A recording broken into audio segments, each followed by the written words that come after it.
नमस्कार। मैं हूं डॉक्टर अन्नपूर्णा सिंह और ये है second practice set for paper 2 for the BPSC assistant waste management officer exam. इसके पहले मैंने कल ही एक प्रैक्टिस सेट रिलीज किया है जिसमें कि 24 क्वेश्चंस थे।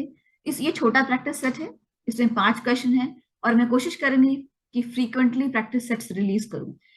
पर अगर आप इस चैनल पर नए हैं और अभी तक आपने सब्सक्राइब नहीं किया है तो चैनल को सब्सक्राइब कीजिए। इन्वायरमेंट साइंस की जॉब से और इन्वायरमेंट साइंस सब्जेक्ट से रिलेटेड सारी इन्फॉर्मेशन मैं हर रोज अपनी वेबसाइट पर डालती हूँ। यहाँ फ्री लेक्चर्स भी हैं बच्चों के एग्जाम की तैयारी के लिए और अलग अलग कॉम्पिटेटिव एग्जाम्स की तैयारी के लिए मॉक टेस्ट भी हैं।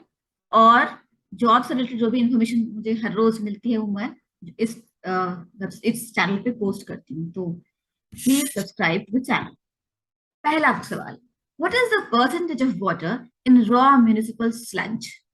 यहाँ पे ध्यान देने वाली बात है कि रॉ स्लज है। रॉ स्लज में वाटर का कंटेंट हमेशा ज्यादा होता है, तो कितना होता है? अप टू 99%, या बी 90%, या सी 85%, या डी 80%?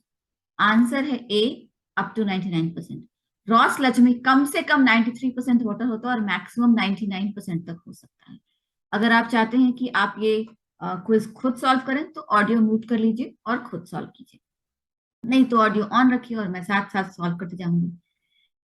कंफ्यूज नहीं होना है यहाँ पे, क्योंकि पिछला जो मेरा प्रैक्टिस सेट था उसमें मैंने सवाल पूछा था कि what is the percentage of water in raw municipal Suez. तो जब सुएज की बात करेंगे तो सुएज जो होता है वो लिक्विड होता है और उसमें जो वाटर का कंटेंट होता है वो 99.9% तक होता है और सिर्फ 1% ही जो होता है वो उसमें सॉलिड होता है। लेकिन ये स्लज की बात कही गई है तो स्लज में 99% तक वाटर होता है और 1% सॉरी सॉलिड होता है। ठीक है। Why is activated sludge process so called? Activated sludge process को एक्टिवेटेड स्लज प्रोसेस क्यों कहते हैं?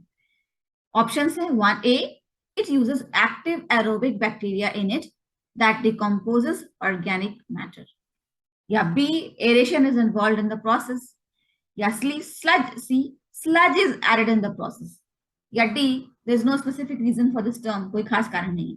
आंसर होगा A, it uses active aerobic bacteria in it that decomposes organic matter. Activated sludge को इसलिए एक्टिवेटेड स्लज कहते हैं क्योंकि उसमें जो बैक्टीरिया होता है ना उसको ऑक्सीजन दे के हम एक्टिवेट करते हैं और वो एक्टिवेट हो जाता है बैक्टीरिया और फिर बहुत तेजी से ऑर्गेनिक मैटर को खाता है और बहुत तेजी से वो जो बैक्टीरिया है वो रिप्रोड्यूस करता है उसी ऑर्गेनिक मैटर को खा के उसी सुएज में। और एरेशन होता है, सही है, लेकिन एरेशन की वजह से उसको एक्टिवेटेड स्लज नहीं कहते हैं। एरेशन की वजह से जो बैक्टीरिया एक्टिव हो जाता है ना और फिर वो एक्टिव बैक्टीरिया माइक्रो जो है ऑर्गेनिक मैटर का डिकम्पोजिशन करता है, इसलिए एक्टिवेटेड स्लज कहते हैं, ना कि सिर्फ एरेशन की वजह से। Sludge is added in the process, sludge भी प्रोसेस में ऐड किया जाता है तो वो सही है, लेकिन वो पूर्ण सत्य नहीं है। पूर्ण सत्य एक्टिव एरोबिक बैक्टीरिया वाला ही फैक्टर है। ठीक है। Question 3, choose the proper sequence of treatment processes in an activated sludge process. Activated sludge process में जो प्रॉपर सीक्वेंस होता है ट्रीटमेंट का वो क्या होता है? ए, प्राइमरी ट्रीटमेंट, फिर सेकेंडरी ट्रीटमेंट और फिर टर्शरी ट्रीटमेंट, या बी, सेकेंडरी ट्रीटमेंट फिर टर्शरी ट्रीटमेंट फिर प्राइमरी ट्रीटमेंट, या सी, पहले प्राइमरी फिर टर्शरी और फिर सेकेंडरी, या डी, पहले सेकेंडरी ट्रीटमेंट फिर प्राइमरी ट्रीटमेंट फिर टर्शरी ट्रीटमेंट। तो ये सवाल ज्यादा दिमाग लगाने की जरूरत ही नहीं है। आंसर होगा ए, क्योंकि हमेशा किसी भी स्टेज में जो पहला स्टेज होता है उसको प्राइमरी कहते हैं, जो दूसरा स्टेज होता है उसको सेकेंडरी कहते हैं और जो तीसरा स्टेज होता है वो टर्शरी ट्रीटमेंट होता है।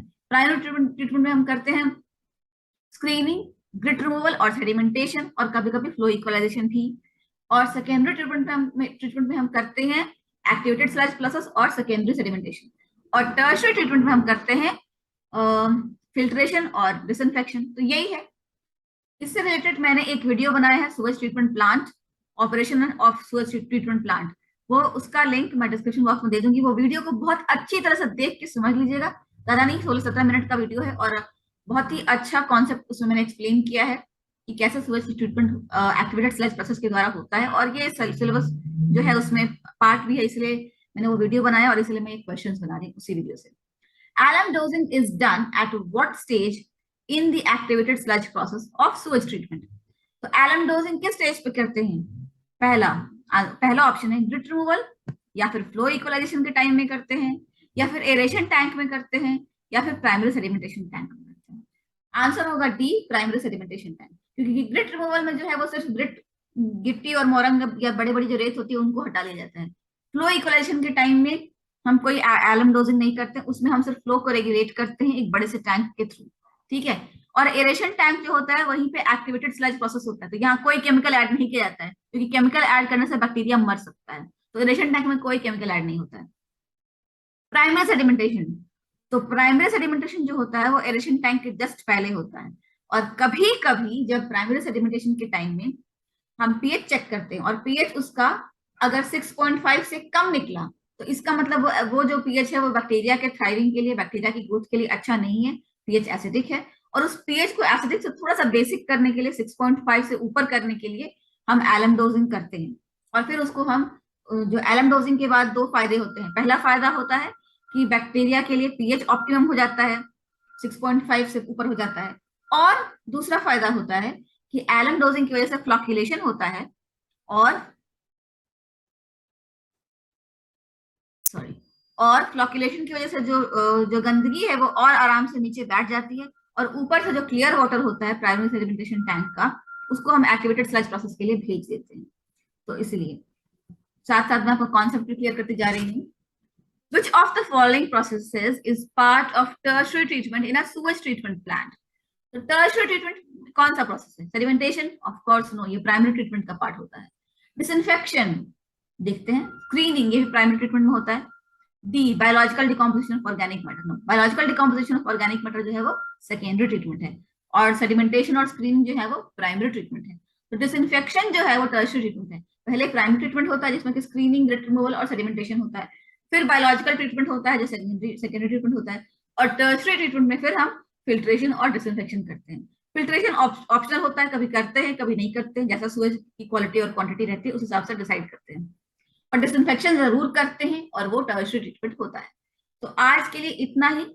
इस वीडियो से संबंधित जो दूसरा सूरज ट्रीटमेंट प्लांट का वीडियो है वो मैं लिंक डिस्क्रिप्शन बॉक्स में दे दूंगी, आप उसको अच्छी तरह से समझ लीजिएगा और आपको एग्जाम में उससे बहुत हेल्प मिलेगी। इसके अलावा ईआईए भी आपके टॉपिक में है, सिलेबस में है, उससे रिलेटेड भी कुछ क्वेश्चंस मैं आपके लिए लेके आऊंगी। और उस जो ईआईए से रिलेटेड मैंने वीडियोस जितने बनाए हैं स्टूडेंट्स के लिए बहुत ही उपयोगी रहेंगे, और कहीं कुछ गलती आपको उसमें नहीं मिलेगी। उससे परफेक्ट ईआईए का वीडियो मैं अपनी तारीफ नहीं करना चाहती, लेकिन मैंने नहीं देखा है दूसरे चैनल्स पे, तो वो मैं उसका लिंक भी डिस्क्रिप्शन बॉक्स में दे दूंगी, और आप जरूर पढ़ें। आपको एग्जाम के लिए बहुत बहुत शुभकामनाएं। जय हिंद, जय भारत।